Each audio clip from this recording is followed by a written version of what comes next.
ओम नमो भगवते वासुदेवाय नमः।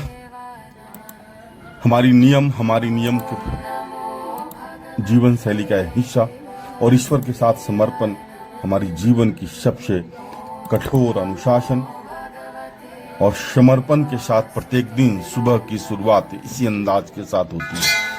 माँ भगवती के चरणों में वंदन और अभिनंदन, आशीर्वाद और स्नेह के साथ अपने नियमों में किसी भी तरह की कोई कोताही किए बिना अपने ईश्वर के साथ, अपने अंतर्मन में बैठी हुई ईश्वर के साथ आलिंगन करते हुए, सबों के साथ स्नेहात्मक रहते हुए जय श्री राम का उद्घोष करते हुए हमारी सुबह इसी अंदाज से प्रत्येक दिन नित्य अपने नियमों के साथ क्रमबद्ध तरीके से चलती है।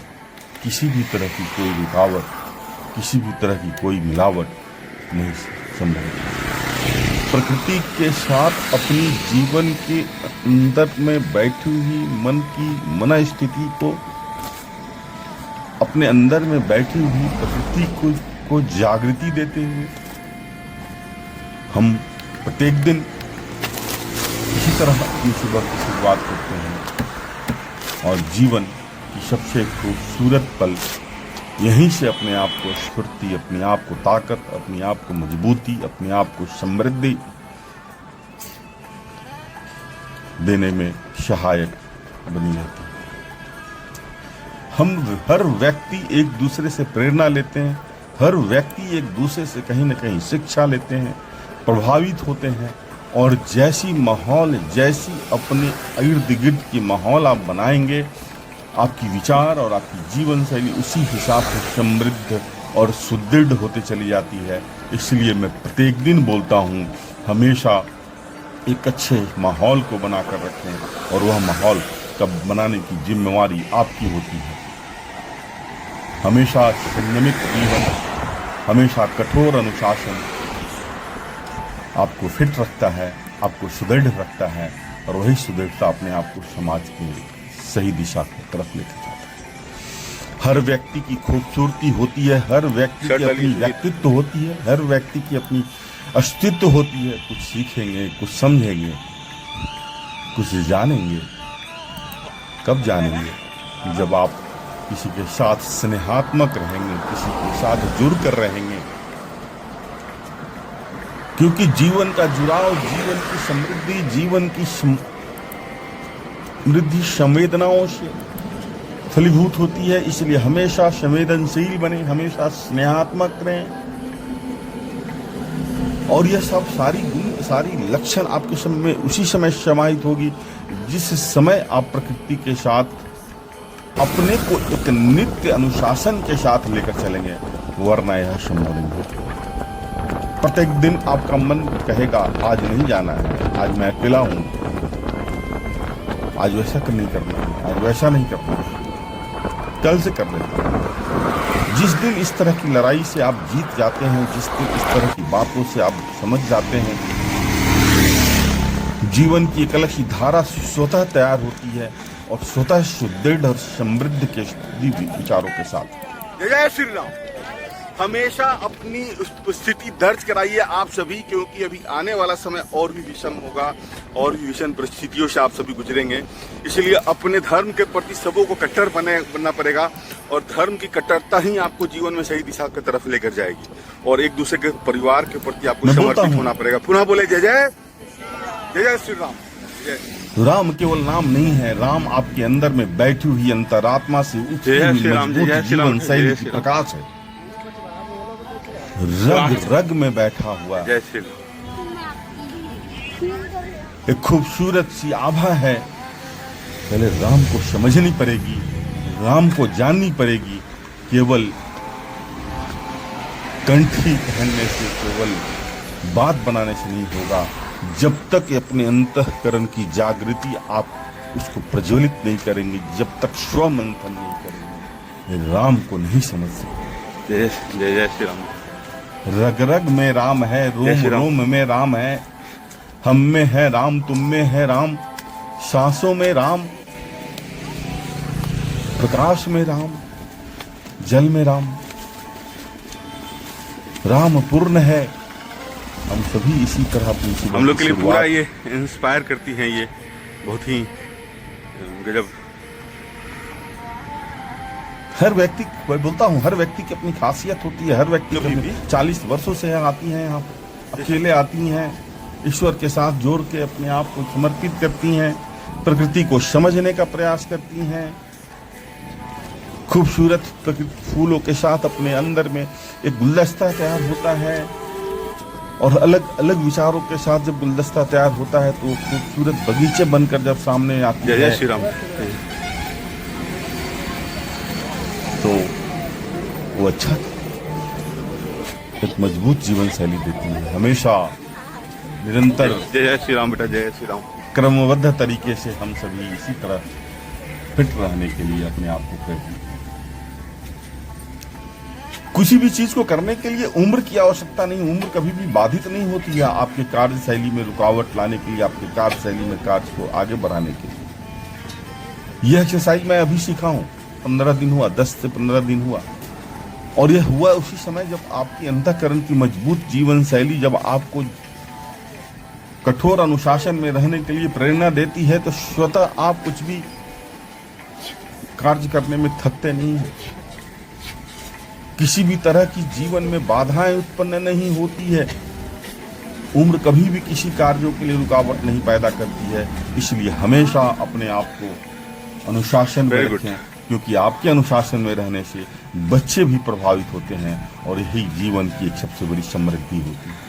हाँ। आपकी अच्छी जीवन शैली से अगर एक व्यक्ति भी प्रभावित हो गया, आप अपनी जीवन शैली में 100% पास हो चुके हैं आपकी। क्योंकि हमारी जीवन शैली से प्रभाव छोड़ना होता है, शैक्षणिक विचारों से प्रभाव छोड़नी होती है, जीवन के समर्पण से एक अलग दिशा देनी होती है, और वही जीवन दिशा, वही जीवन शैली आपको बैलेंस करता है, आपको हमेशा संयमित करता है। और संयम उसी समय होगा जब आप सुदृढ़ रहेंगे और एक अनुशासन में रहेंगे। गुड। अनुशासन के बिना कुछ भी संभव नहीं है। तुम हल्का हो बेटा ना। अनुशासन जैसे ही आपके अंदर में आएगा, डिसिप्लिन, सेल्फ डिसिप्लिन जैसे ही आपके अंदर में आएगा, आप स्वतः मजबूत हो जाएंगे। स्वतः आपके साथ लोग जुड़ते हैं, लोग आपके शरीर के साथ कभी भी नहीं जोड़ते हैं, लोग आपके आर्थिक मजबूती के कारण कभी भी नहीं जोड़ते हैं।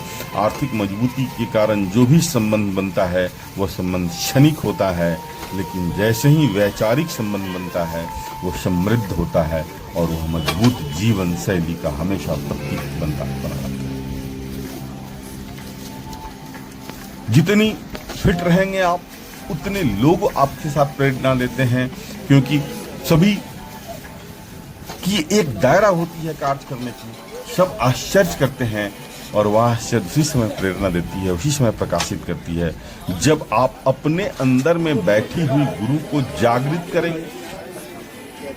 और इसी से हम बोलते हैं कि गुरुवार का दिन है तो सारे गुरुओं का मैं वंदन करूं, सारे गुरुओं का अभिनंदन करूं, और उसके पहले अपने अंदर में जो बैठी हुई हमारी गुरु है, जो अनुशासन सिखाती है, जो डिसिप्लिन देने के लिए हंटर घुमाती है, उस गुरु का मैं वंदन करूं